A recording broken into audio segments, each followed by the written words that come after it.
Alhamdulillahi Rabbil Alamin. Wabihi nasta'inu ala umuri dunya wad din. Wassalatu wassalamu ala nabiyyina Muhammadin wa ala alihi wa ashabihi ajma'in, amma ba'd. Jemaah sekalian, semoga senantiasa dirahmati oleh Allah.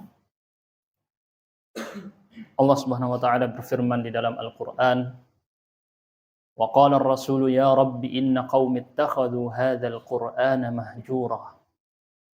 Yang artinya, dan Rasul bersabda, berkata, wahai Rabbku, wahai Tuhanku, sesungguhnya kaumku menjadikan Al-Quran sebagai sesuatu yang diabaikan. Rasul mengeluhkan keadaan kaumnya, umat Islam, umat dakwah, yang Rasul diperintahkan untuk berdakwah kepada mereka. Rasul mengeluhkan, sesungguhnya kaumku menjadikan Al-Quran sebagai sesuatu yang ditinggalkan, diboikot. Para ulama menjelaskan bukan sekedar meninggalkan, tidak membacanya. Termasuk juga di antara bentuk meninggalkan Al-Quran adalah tidak mau merenungi maknanya. Berapa banyak dari kita membaca Al-Quran sekedar sebagai ritual, bacaan belaka, tapi tidak tahu maksud pesan apa. Sedangkan kita menerima pesan di WhatsApp setiap hari, kita selalu ingin tahu maknanya. Kita melihat sebuah video dengan bahasa asing, kita cari tahu subtitlenya. Betul ya? Kita nonton video pakai bahasa Inggris, saya ingin tahu subtitlenya apa. Tapi kenapa dengan perkataan Allah kita tidak mau tahu subtitlenya? Kenapa dengan Al-Quran kita tidak merenungi makna-maknanya? Ini disinggung di dalam Al-Quran. Afala yatadabbaruna Al-Quran. Tidakkah mereka mau mentadabburi dan merenungi Al-Quran? Allah lanjutkan, am ala qulubin aqfaluha. Ataukah sebenarnya ada segel dan kunci yang menggembok dan mengunci hati-hati mereka? Apakah terlalu keras hati ini sehingga tidak mau merenungi pesan dari Allah di dalam Al-Quran? Ini adalah teguran bagi kita semua. Oleh karenanya para ulama menyebutkan, di antaranya Al-Hafidh Ibnu Katsir, di antaranya Ibnul Qayyim juga, yang dimaksud dari meninggalkan Al-Quran adalah tidak membacanya, adalah tidak merenungi pesan-pesan dan maknanya, adalah tidak mengamalkannya. Dari sekian banyak umat Islam, sedikit yang mau membaca Al-Quran. Dari sekian banyak yang membaca Al-Quran, sedikit yang mau merenungi maknanya. Dari sekian banyak yang merenungi maknanya, sedikit pula yang mau mengamalkannya.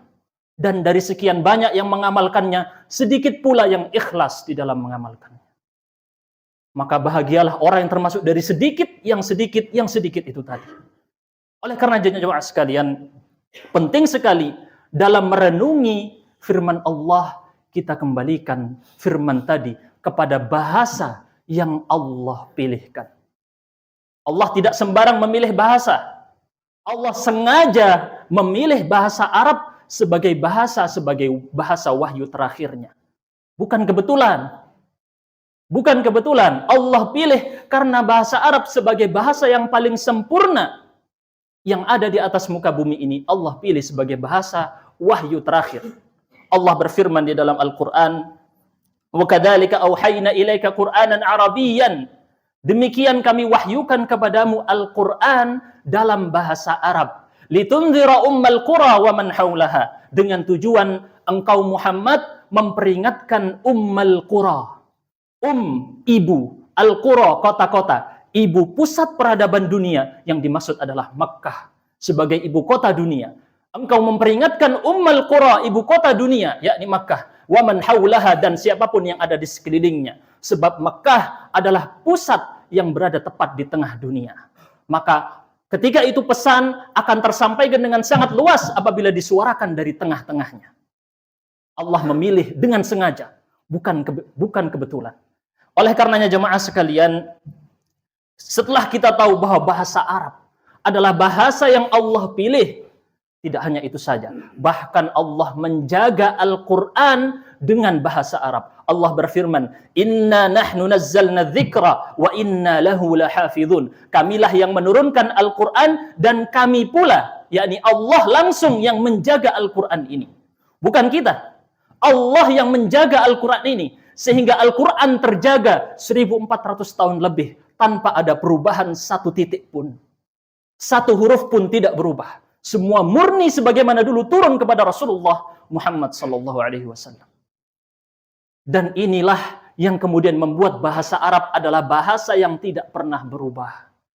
Bahasa Indonesia 100 tahun lalu, atau mungkin ketika masa Bung Karno, bahasa Indonesia yang ada di masa itu kita tidak fahami 50%-nya di masa sekarang. Tetapi bahasa Arab di masa Rasul 1400 tahun yang lalu sama dengan bahasa Arab yang sekarang dipakai.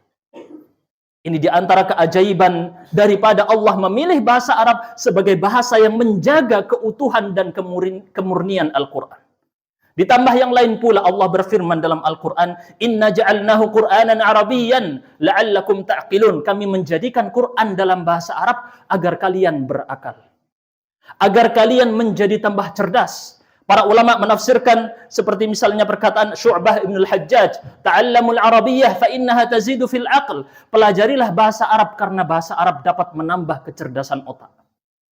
Imam Syafi'i bahkan mengatakan dengan perkataannya yang terkenal, orang-orang yang ahli dalam bahasa Arab, mereka bagaikan jinnya manusia. Mereka bisa melihat apa yang tidak bisa dilihat oleh orang-orang biasa. Mereka yang belajar bahasa Arab dapat merenungi maknanya. Makanya tidak heran jika syekh-syekh yang mengimami di Masjidil Haram, Syekh Abdurrahman As-Sudais dan yang lain-lain, ketika mereka membacakan ayat Al-Quran, mereka sambil menangis. Merenungi maknanya dan makmumnya sekian banyak menangis. Dan ini adalah kenikmatan terindah, menangis karena Allah. Menangis karena Allah ini tidak akan terwujud kecuali kita merenungi pesan yang Allah sampaikan, seakan-akan kita berbincang-bincang dengan Allah. Inilah keunggulan bahasa Arab. Bahasa yang mukjizat. Bahkan para ulama menegaskan hukum belajar bahasa Arab adalah wajib. Imam Syafi'i menyebutkan wajib bagi setiap orang untuk belajar bahasa Arab berdasarkan batas-batas kewajibannya. Apa yang menjadi wajib bagi dia, maka dia harus tahu hukum-hukum terkait dengannya di dalam bahasa Arab. Bahkan Imam Syekhul Islam Ibnu Taimiyah menyebutkan bahasa Arab sendiri zatnya adalah bagian dari agama Islam, tidak bisa dilepaskan. Dan mempelajarinya adalah wajib, sebab memahami Al-Quran dan Sunnah itu wajib.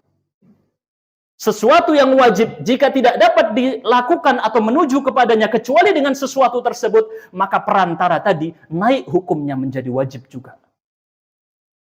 Inilah teman-teman sekalian, bahkan para salafus soleh terdahulu sangat ketat dalam menjaga bahasa Arab. Umar bin Al-Khattab dengan perkataannya yang terkenal, "Ta'allamul Arabiyyah fa innaha min dinikum." Walaupun riwayatnya lemah, tetapi dikuatkan dengan riwayat yang lain, pelajarilah bahasa Arab karena dia termasuk dari agama kalian.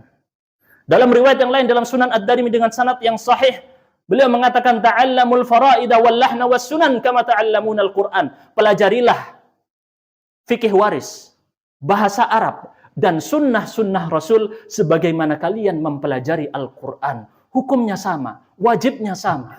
Ini di antara penjelasan para salafus saleh. Bahkan mereka dengan tegas mengatakan, Al-Imam Malik bin Anas, Imam Darul Hijrah, imamnya Masjid Nabawi, beliau mengatakan, "Man takallama bi ghairil arabiyyah fi masjidina ukhrija min." Barang siapa yang berbicara dengan selain bahasa Arab di masjid kami, Masjid Nabawi, dia harus dikeluarkan dari masjid ini. Karena mengotori kemurnian risalah Islam. Sampai seketat itu para salaf. Bahkan para sahabat terdahulu, Umar bin Khattab, Ali bin Abi Thalib, Ibnu Umar, dan Ibnu Abbas memukul anak-anak mereka karena salah mengucapkan bahasa Arab. Sangat ketat sekali dalam penjagaan tersebut. Oleh karena itu jemaah sekalian, dalam rangka untuk memfasilitasi belajar bahasa Arab, Yayasan Insan Mulia Pama Asmi di sini menyediakan kelas bahasa Arab gratis untuk siapapun. Bagi antum, dan disesuaikan sudah dengan jadwal, ya, sehingga dalam sepekan 2 kali saja.